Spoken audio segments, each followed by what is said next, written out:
Hello बच्चों। तो 10 board cancel हो गया है तो अपन क्या करें, है कि नहीं। तो मेरा नाम अभिषेक लाहौटी है और यहाँ पे आपका अपना पाई एकेडमी जिसका मैं डायरेक्टर हूँ। जैसे मेरे पास कई बार फ़ोन आते हैं कि सर मेडिकल ले या इंजीनियरिंग ले, तो ये बहुत बार सवाल उठता है। जैसे मेरे पास बच्चा आता है और ये बोलता है कि सर कौन सा करियर चूज़ करें, हम कंफ्यूज है क्योंकि सर हमें बायोलॉजी अच्छा भी लगता है बुरा भी लगता है, बट मैथ्स थोड़ा सा डिफिकल्ट जाता है। तो मेरा सबसे एक ही चीज़ का कहना है कि दोनों फील्ड अपने आप में बहुत डिफरेंट है और दोनों फील्ड अपने आप में बहुत वास्ट है। मैं खुद एक इंजीनियर हूँ, तो मैंने आईआईटी की है, तो मैं एक चीज़ ये तो आपको बता सकता हूँ डेफिनेटली फॉर श्योर कि आईआईटी करने के बाद क्या हो सकता है, इंजीनियरिंग में आपके पास कौन से फील्ड आ सकती है, कैसे कैसे स्ट्रीम आप चूज़ कर सकते हैं, ठीक है। पर कई बार कई बच्चों के सवाल होते हैं जिनके जवाब हम एक एक करके देने जाए तो बहुत टाइम लग जाता है। मैं आपको हर एक चीज़ या तो मेडिकल या इंजीनियरिंग में दो चार जो मेन पॉइंट्स होते हैं वो ज़रूर बताने की कोशिश करूंगा, जिस पे आपको ध्यान देना चाहिए और कोई भी चीज़ चूज़ करने के पहले ये पॉइंट ज़रूर सिलेक्ट करना चाहिए। जब मेरा समय था सिलेक्ट होने का या स्ट्रीम सिलेक्ट करने का, मुझे ज़्यादा पढ़ाई लिखाई से कोई मतलब नहीं था। मुझे बस कुछ दिमाग लगाने का काम करवा दो या थोड़ी देर पढ़वा दो तो मैं अपना काम निकाल लेता था। फिर मैंने 8th में ही डिसाइड कर लिया था कि मेरे को मेडिकल तो करना ही नहीं, इतनी मेहनत मुझसे होगी नहीं। बाद में मुझे ये पता चला कि इंजीनियरिंग में भी उतनी मेहनत है, फिर तो मेरे साथ ट्रोल हो गया। मतलब आप कोई भी फील्ड चूज करते हो तो सबसे पहला पॉइंट आपको ये ध्यान रखना है कि मेहनत सब में इक्वल है। आप ये कभी नहीं बोल सकते कि इसमें मेहनत कम है इसमें मेहनत ज़्यादा है। मेहनत करने के तरीके अलग अलग है जो कि आपको सबसे ज़्यादा ध्यान रखने पड़ेंगे। जैसे कि अगर इंजीनियरिंग लेना है, सबसे बड़ा सवाल जो बच्चों का होता है, still confused for choosing career, सबसे बड़ा सवाल होता है इनका कि सर करूँ क्या, मुझे लेना तो साइंस ही है पर साइंस में मुझे समझ नहीं आ रहा मेडिकल लूँ या इंजीनियरिंग लूँ। सर कोरोना है तो डॉक्टर में अच्छा स्कोप है सर। फिर मैं उस बच्चों को यही बताता हूँ बेटा स्कोप बदलते रहते हैं। सिंपल, आप एक चीज़ समझिए, जैसे जेई जो होता है आप उसका पॉइंट समझो कि जेई से आपको अलग अलग फील्ड्स मिलती है। जैसे नीट आप दोगे तो आपको डॉक्टर बनना पड़ेगा, ठीक है। जैसे डॉक्टर बनने में जो नीट का पेपर आता है वो 720 मार्क्स का आता है, उसमें 360 मार्क्स बायोलॉजी के होते हैं। अगर आपको मेमोरी बेस्ड पढ़ना है, मेमोरी बेस्ड मतलब मान लो कि आपसे रटना अच्छे से हो जाता, आप हार्ड वर्कर हो, आपको कोई चीज़ें बार बार पढ़नी पड़े तो आपको याद मज़ा आता है, आप बैठ के 6 से घंटे रीड कर सकते, लर्न कर सकते, तो ये फील्ड आपके लिए बहुत ही अच्छी है। बट मेरे टाइप के कुछ बच्चे, सर हमको तो दिमाग लगाने वाला काम बताओ थोड़ा सा। मैं ये नहीं कहता मेडिकल में दिमाग नहीं लगाना पड़ता, पर मैं ये कहता हूँ कि उसमें हार्ड वर्क भी साथ में करना होता है। हार्ड वर्क बहुत ज़्यादा करना होता है मेडिकल में, जैसे रटने का काम बहुत होता है, मेमोराइज चीज़ें आपको बहुत करनी होती है। जैसे कि पूरा 11th-12th का बायोलॉजी का सिलेबस 38 टॉपिक्स है बायोलॉजी में, वो पूरे वर्ड टू वर्ड आपको ध्यान रखने हैं, क्योंकि नीट में 50% of the weightage 50% of the weightage आपका सिर्फ बायोलॉजी कवर करता है। तो आपको वो सब्जेक्ट तो अच्छा आना ही चाहिए चाहे कुछ भी हो जाए। तो उसके लिए आपको दो चीज़ें क्या रिक्वायर्ड होती है, एक कंसिस्टेंट हार्ड वर्क। अगर आप कर सकते हो, आपकी सिटिंग कैपेसिटी बहुत अच्छी है तो आप वो ज़रूर कर सकते हैं।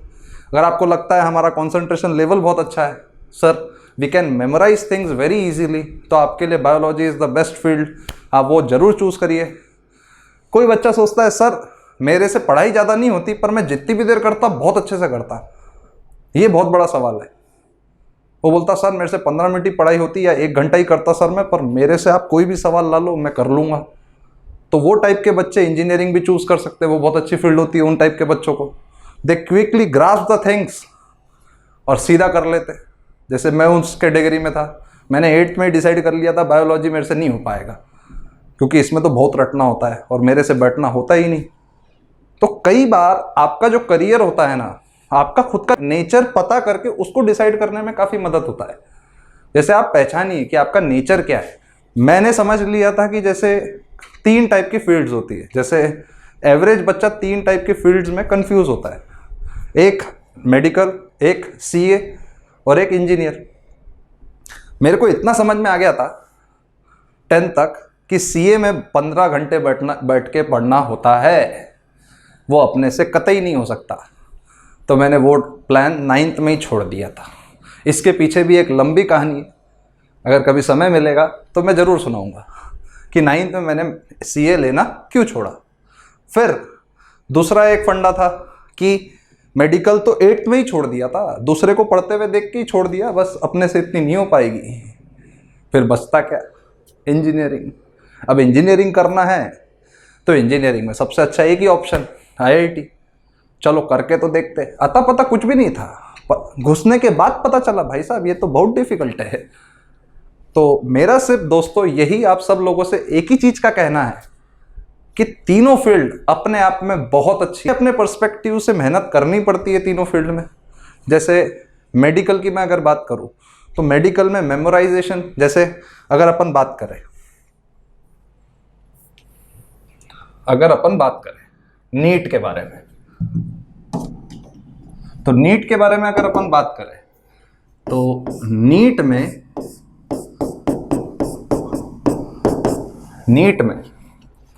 पेपर आता है 720 मार्क्स का, जिसमें से 360 मार्क्स आपका बायोलॉजी लेता है। 360 मार्क्स आपका बायोलॉजी लेता है, करेक्ट। 180 marks chemistry. इसमें भी 3 स्प्लिट होते हैं। जैसे मैं जब बच्चों को पढ़ाता हूं तो मैं ये जरूर जानकारी देता हूं कि चीजें आपको पढ़नी कैसे है, ठीक है ना। इसमें क्या होता है? Physical, organic, inorganic.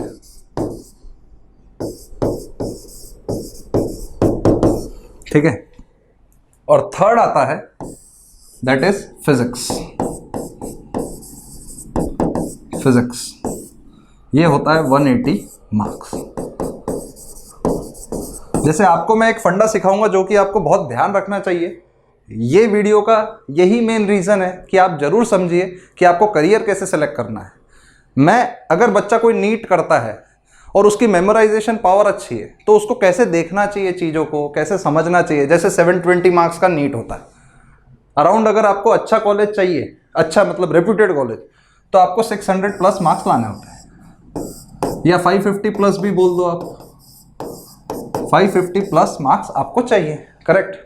तो मैं बच्चे को हमेशा यही बोलता हूँ कि अगर आपका रटने की ताकत बहुत अच्छी है, बहुत ही अच्छी है सर, हम मेहनत कर सकते हैं, आप बोलो जितनी, पर हमारे से थोड़ा सा कैलकुलेशन पार्ट वीक होता है, तो मैं क्या बोलता बच्चों, देखो बायोलॉजी में आपको मेमोराइज करना है, तो आपने 360 में से 330 मार्क्स का अगर मेमोराइज करके स्कोर किया, करेक्ट, अच्छे से मेमोराइज किया, 2 साल टीचर्स की बात सुनी, बहुत ढंग से किया। दूसरा पॉइंट यहाँ पे आपको ये बेनिफिट होता है कि इनऑर्गेनिक और ऑर्गेनिक थोड़ा समझ के मेमोराइज करने से 120 मार्क्स, जैसे ये 60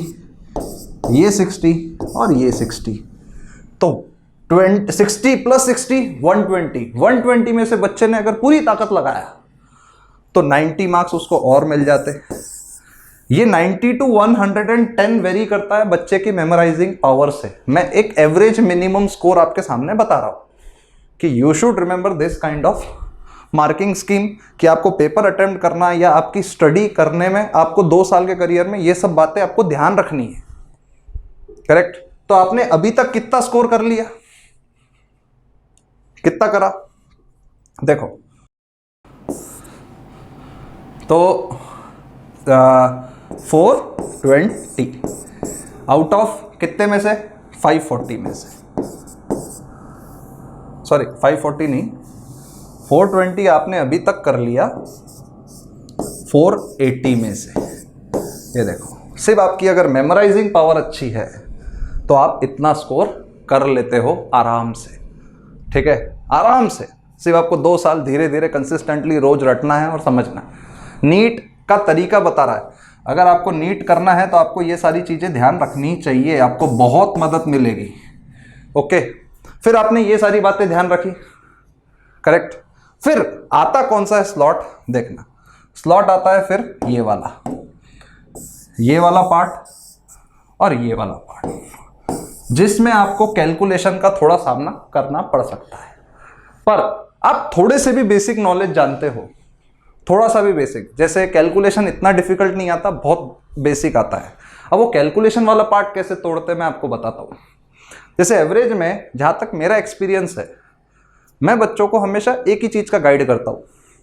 ध्यान से देखना, करियर चूज कैसे करते, मार्किंग स्कीम कैसे समझते, ये चीज़ आपको समझना कैसे है, आप डॉक्टर कितने आसानी से बन सकते, ये सारी चीज़ें बता रहा हूँ। अगर आपकी मेमोराइजिंग पावर स्ट्रांग है तभी आपके लिए ये काम का है, ठीक है। अगर आपने सिलेक्ट कर लिया कि मेडिकल स्ट्रीम लगभग मेरे को यही करना है, तब आप ये चीज़ आपके फेवर में ले सकते हो। इसमें आते 45 क्वेश्चंस, जिसमें से 25 थ्योरी बेस्ड आते हैं।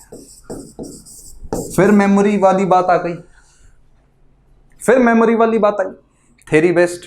तो आपने अगर एनसीईआरटी ढंग से 2 बार रीड करी तो 25, हर एक क्वेश्चन के अपने 4 मार्क्स रहते। आपने हर एक क्वेश्चन को ढंग से पढ़ा, 2 बार एनसीईआरटी रीड की, ध्यान से रीड की, तो आपको 100 मार्क्स में से प्लस आप 80 मार्क्स आराम से स्कोर कर सकते हो। ये इजी वाला सेक्शन होता है। अभी तक अपन ने बात कितने नंबर पे की, 580 मार्क्स पे, क्योंकि 100 में से आपने फिर 80 स्कोर किया। मैं आपको बता रहा हूं, मैं सिलेक्टेड क्वेश्चंस की बात कर रहा हूं, ठीक है ना, मैं सिलेक्टेड क्वेश्चंस की बात कर रहा हूं। आपको ये मार्किंग स्कीम समझना बहुत जरूरी है फॉर चूजिंग योर करियर, ठीक है। अगर आप ये समझते हो तब आपको क्लियर हो जाता है कि हाँ हम कर लेंगे बहुत आसानी से, ठीक है। तो ये चीजें समझाना भी बहुत जरूरी है, और ये चीजें आपको भी समझना जरूरी है कि कौन सा करियर सिलेक्ट करना है, कैसे मार्किंग स्कीम समझनी है, क्या क्या करना चाहिए, कौन सी बातें ध्यान रखनी चाहिए। दूसरों की बातें सुन के करियर कभी सिलेक्ट नहीं करना। पहली बात, मैं जेई के सेक्शन पे भी आऊंगा और मैं वो भी बताऊंगा आपको कैसे होता है। अभी तक अपन ने 500 मार्क्स, अगर आपने 2 साल ढंग से मेहनत की तो 580 में से आपने अभी तक 500 स्कोर कर लिया, सही है। वैसा ही फिजिकल केमिस्ट्री का भी होता है। इसमें 30 नंबर का बहुत इजी कैलकुलेशंस आती, 30 नंबर्स की बहुत इजी कैलकुलेशंस आती है। तो ऐसे कर करके, जैसे आप 30 नंबर प्लस अभी फिजिक्स में 80 नंबर और बाकी है, उसमें से भी अगर आप 40 नंबर स्कोर कर लेते हो, बहुत आराम से होता है, ऐसा कुछ नहीं होता है। धीरे धीरे मेहनत कर करके बच्चा कर लेता है। आप सोचते हो कि आप डर जाते हो, तो डरने के वजह से आपसे नहीं हो पाता। जैसे देखो, जैसे आपने बायोलॉजी में 330 स्कोर किया, आराम से होता है, टीचर्स खुद बोलते बहुत आसानी से होता है। जैसे बायोलॉजी 330 स्कोर किया, ठीक है, 330। फिर केमिस्ट्री में मेमोरी बेस्ड और कैलकुलेशन बेस्ड में आप बहुत आराम से 140 स्कोर कर सकते हो, कोई दिक्कत वाली बात नहीं है।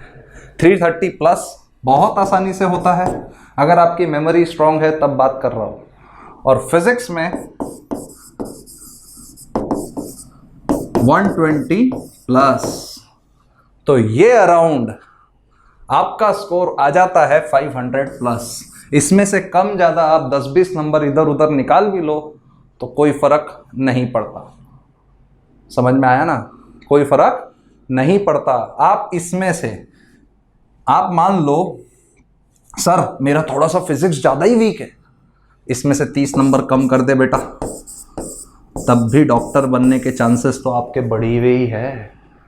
नहीं सर मेरा थोड़ा सा केमिस्ट्री वीक है, कैलकुलेशन, इसमें से कम करो, तब भी आप आसानी से 550 प्लस स्कोर ला सकते हो।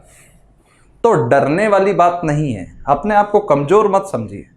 अगर आप में रटने की ताकत है तो ये फील्ड आपके लिए बेस्ट है। ठीक है, अब अपन थोड़ा सा डिस्कशन करते हैं और आपको अच्छा कॉलेज मिल सकता है, अच्छा कॉलेज मिलेगा 2 साल बाद। टुडिंग टुडिंग खुश। सही है। फिर आता है इंजीनियरिंग फील्ड पे बात करते हैं।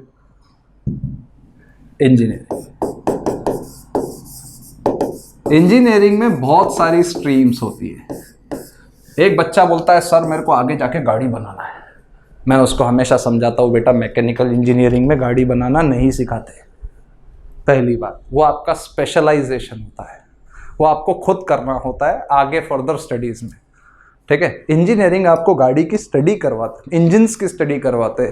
क्या होता है, जैसे मैं मैकेनिकल इंजीनियर, तो मैं भी यही उम्मीद लेके गया था मैं तो बड़ी मास फरारी बनाएगा। बाद में पता चला ये सब डिज़ाइनिंग अलग चीज़ होती है। डिज़ाइनिंग का कोर्स किया तो ये तो बहुत डिफ़िकल्ट होता है। फिर बाद में समझ में आया कि मैं अच्छा टीचर बन सकता हूँ। ठीक है, तो ये भी एक स्ट्रीम है आफ्टर इंजीनियरिंग। तो आपको ये फील्ड समझना है। जैसे आपको ये फील्ड अगर सेलेक्ट करना है तो आपको 2 पड़ाव पार करने पड़ते हैं। एक जेई मेंस, जेई मेंस ये होता है 300 मार्क्स, ये होता है 300 मार्क्स, करेक्ट। जेई मेंस ये होता है 300 मार्क्स। और फिर अगर आप इसमें सेलेक्ट होते हो फिर आता है जेई एडवांस। इसका कोई भरोसा नहीं, ये कितने भी मार्क्स का हो सकता है। It is a surprise. ये हमेशा हर साल बदलता रहता है, इसकी मार्किंग स्कीम भी बदलती रहती है। इसमें आप कोई चीज़ जज नहीं कर सकते कि कैसा पेपर आएगा, क्या आएगा। एक अंदाजा है जो कि ऐसा पेपर हो सकता है। ओके, तो ये जेई मेन हुआ। अब इसमें क्या होता है, बेसिकली जब भी आपको इंजीनियरिंग सेलेक्ट करना है तो आपके माइंड को थोड़ा सा क्रिएटिव होना ज़रूरी है। Creative in the sense logically सोचना, लॉजिकली समझना, चीज़ें कैसे जा रही है, चीज़ों को जाना कैसे है, चीज़ें ले जाए कैसे। अगर आपको मतलब आप समझ लो ना, पजल टाइप आपको अच्छा लगता है कि अगर ऐसा है तो ऐसा क्यों, अच्छा ये सारी चीज़ें अगर आपको क्रिएटिव है, मैथ्स थोड़ा अच्छा लगता है तो आप ये फील्ड ज़रूर चूज़ करिए। इसमें हार्ड वर्क इतना नहीं करना पड़ता जितना मेडिकल में करना पड़ता है, पर इसमें थोड़ा सा आपको एनालिटिकल होना होता है। इंजीनियरिंग करने के लिए आपको एनालिटिकल होना बहुत जरूरी है।